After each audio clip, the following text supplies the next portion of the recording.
नमस्कार। जी राजस्थान की special series किस्सा सियासी में आपका स्वागत है और आपके साथ मैं हूं हिंगलाज दान।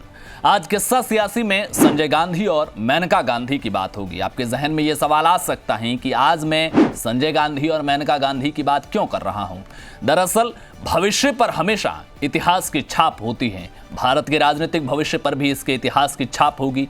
ऐसे में जरूरी है कि आने वाली पीढ़ी को संपूर्ण इतिहास सौंपा जाए, न कि अपने अपने एजेंडे के हिसाब से तोड़ा मरोड़ा हुआ इतिहास। सियासत में सच्ची घटनाओं को भी लोग अपने अपने एजेंडे के हिसाब से झूठ की चाशनी के साथ आगे बढ़ाते हैं। ऐसे में मेरी कोशिश होगी कि नेहरू से लेकर वीर सावरकर और अटल जी से लेकर इंदिरा और सोनिया, राजीव गांधी तक हर किसी के जीवन से जुड़े वो पहलू जिसके बारे में जनता में अलग अलग तरह की कंफ्यूजन रहती है, उन सियासी किस्सों को तथ्यों और तर्कों के साथ पेश करूं ताकि नेताओं के जीवन की वास्तविक तस्वीर जनता के बीच जाए। तो आज बात करेंगे संजय गांधी और मेनका गांधी की। इनकी मुलाकात, प्रेम, शादी, तकरार और फिर कैसे मेनका गांधी परिवार से अलग हुई। संजय गांधी लंदन से पढ़ाई कर भारत लौटे। सस्ती कार बनाकर भारत की सड़कों पर दौड़ाने का सपना, जिसका नाम रखा मारुति, जिसे साकार करने के लिए मां ने अपनी सत्ता की ताकत का भरपूर उपयोग किया। ये बात उस दौर की है जब किसी भी तरह के उत्पादन के लिए सरकार से लाइसेंस लेना पड़ता था। प्रोजेक्ट सफल होता तो देश को फायदा, नहीं होता तो देश को घाटा।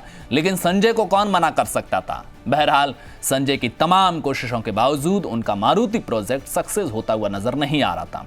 1973 का वक्त, तब संजय गांधी 27 साल के हो चुके थे, शादी की उम्र हो चुकी थी। लेकिन संजय अब अपनी उस छवि से बाहर आ चुके थे जो लंदन से पढ़ाई करके वापस लौटते वक्त जो उनकी छवि थी।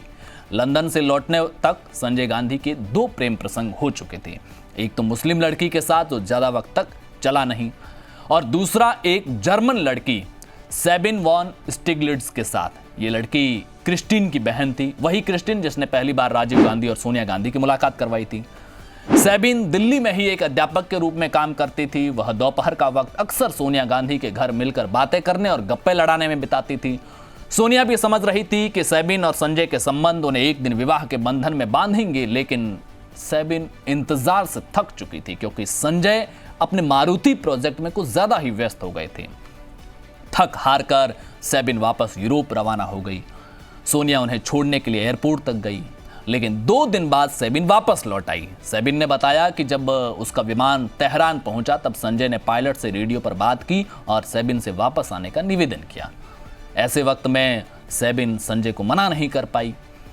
अब सोनिया को एक बार फिर लगने लगा था कि उसकी सहेली जल्द ही उसकी देवरानी बनकर घर में ही आने वाली हैं। लेकिन जल्द ही संजय और सेबिन के बीच फिर से अनबन हो गई। इस बार सेबिन वापस यूरोप नहीं गई, वो दिल्ली में ही रही और एक अध्यापक के साथ शादी कर ली।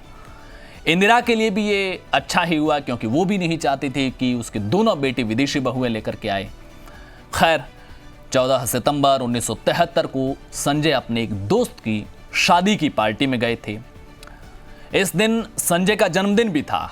जिस दोस्त की शादी थी उसी ने संजय की मुलाकात मेनका आनंद नाम की लड़की से कराई जो बेहद खूबसूरत थी।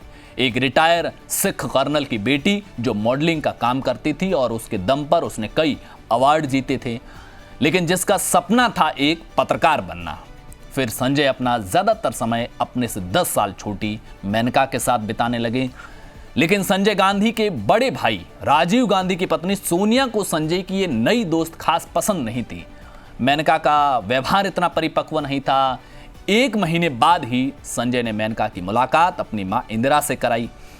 मेनका ने जब इंदिरा गांधी से मुलाकात की तो वो काफी डरी हुई थी। हालांकि पहली मुलाकात में मेनका ने अपनी मॉडलिंग के बारे में इंदिरा को नहीं बताया था।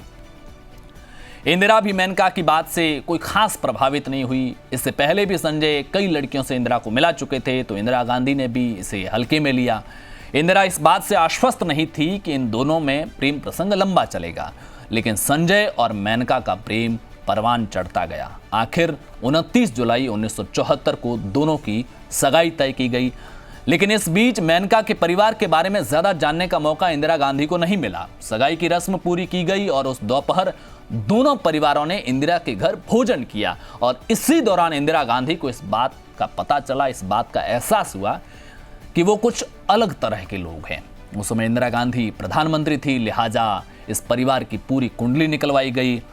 आखिरकार इंदिरा की आशंका सही निकली। मेनका की मां पिछले 10 साल से पिता की संपत्ति पर अपने ही भाई से केस लड़ रही थी।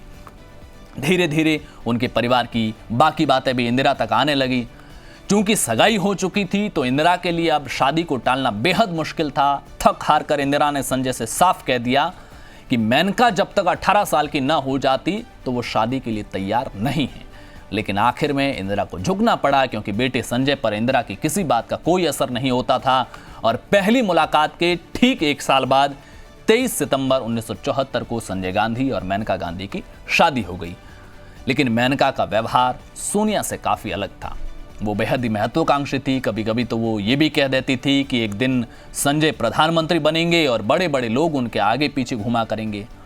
मेनका के रिश्ते सोनिया और इंदिरा दोनों के साथ हमेशा से तनावपूर्ण रहते थे।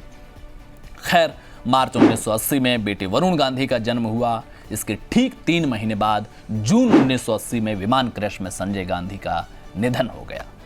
लेकिन ऐसा क्या हुआ कि मेनका ने इंदिरा और सोनिया से रिश्ते हमेशा के लिए खत्म कर दिए। अपने 2 साल के बच्चे के साथ रात के अंधेरे में इंदिरा के घर को हमेशा के लिए छोड़कर निकल गई।